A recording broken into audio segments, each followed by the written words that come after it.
With everything we've gone through over the last couple of years, the pandemic, the lockdowns, the attempted coup on our government, climate crises, vaccine misinformation, and COVID conspiracy, you may be under the impression that these are dark times for us Americans, but I'm just gonna go ahead and come out and say it. This is nothing compared to what life was like during the Industrial Revolution. Hello everyone, I'm Mr. Cornet, and you know what's not cool? Selling someone a fake gold chain that's been cursed by a little leprechaun. I know this because it turned my skin green. We call this fake stuff gilded. It looks like real gold, but it's not. And now I'm accessory-less for my yet-to-be-determined red carpet debut for when I get famous and stuff. There's a period in American history we refer to as the Gilded Age. Why? Because it appeared as if the economy was booming and American life was going great.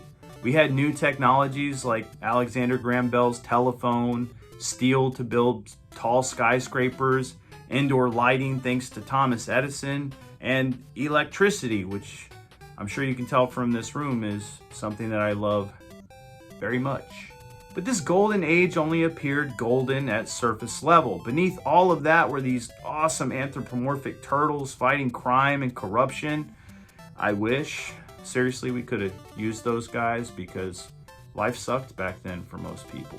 The most populated urban area, New York City, was home to this fat cat and his bunch of goons who bullied immigrants, workers, and others to vote for corrupt politicians. William Boss Tweed preyed upon immigrants in particular because they were especially vulnerable thanks to a concept known as nativism, which is a belief that immigrants are inferior to all people that were born in a given country. We discussed this a few videos back when I brought up the racism experienced by Chinese railroad workers and the eventual passage of the Chinese Exclusion Act. Anyway, Boss Tweed would get immigrants to vote for him in exchange for services he would provide, like finding employment opportunities, which I'm not sure any of us would be all that excited about because employment meant working 16 to 18 hours with very little pay and 6 days a week. So yeah, that's a lot of fun. He didn't care about the people despite the optics. He just wanted to stay in power so he could get filthy rich by stealing taxpayer money. This political machine that he was a part of corrupted New York's local government for decades. In the public eye, Tammany Hall, the headquarters of Tweed's organization, became a symbol of greed and corruption. While this guy was living it up in his taxpayer-funded palace, everyone else lived in cramped, crappy, substandard housing called tenements. But Boss Tweed wasn't the only one taking advantage of the little guy during this time period. Business owners were just as guilty of greed and deceit as politicians were. And they got away with it because the government had a policy of, well, not getting involved. Ooh, that reminds me. This episode of Cornet's Class is brought to you by the crisp, clean, cocaine-free taste of Coca-Cola. Did you know that most sodas started out as medicinal beverages? It's true. There is a reason Texas's carbonated drink of choice is called Dr. Pepper. The dude who formulated it was looking for a solution to people's stomach problems. Similarly, Coca-Cola was looking to cure gastrointestinal issues. And to give it a little extra edge, they added an extract from the coca leaf. Yeah, that coca leaf. Apparently, nothing cured a stomach bug in the Gilded Age quicker than a quick sip of liquid cocaine. How is this possible, you ask? Free enterprise economics. If you wanted to put cocaine in your product, well, you could because the American government cared very little for what you wanted to sell to the American people. So cheers. It's not a twist off. Let's talk about good old Cornelius Vanderbilt. This dude pulled off all sorts of trickery to have complete control over railways in the United States. If he couldn't outright buy other competitors, he purchased stock or shares of ownership in his competitors' companies, which would effectively provide him a monopoly on railroad transportation. This meant he could price gouge consumers for tickets and shipping fees as much as he wanted. This eventually got the attention of politicians in DC, and they passed what became known as the Interstate Commerce Act. which basically ended monopolies for the most part. This really hurt the business operations of others like J.D. Rockefeller, who was running an oil empire.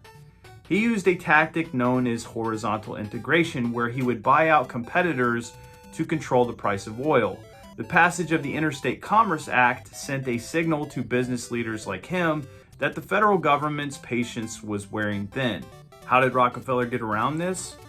By basically working with other competing companies to set higher prices to the disadvantage of the oil consumer. We call this colluding monopolistic behavior, forming a trust. It would be like if Pepsi, Coke, and Dr. Pepper all raised their prices to $5 for a bottle of soda instead of $1. Trusts like the one Rockefeller created once again got the attention of the federal government, and Congress passed the Sherman Antitrust Act to break up these monopolies. This is all well and good, but the federal government is not the only hero in this story. The first labor unions are formed during this period, and they also began challenging business owners to change their ways. As a result of protests, strikes, and boycotts led by labor unions, businesses began reducing work hours, increasing wages, and dissolving child labor practices.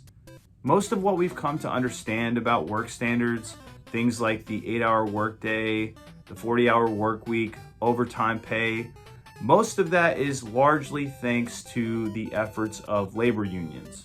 The success of labor unions would temporarily be stalled, however, thanks to the acts of a few violent individuals like those that were responsible for the deaths of several police officers during a labor riot that became known as the Haymarket Affair.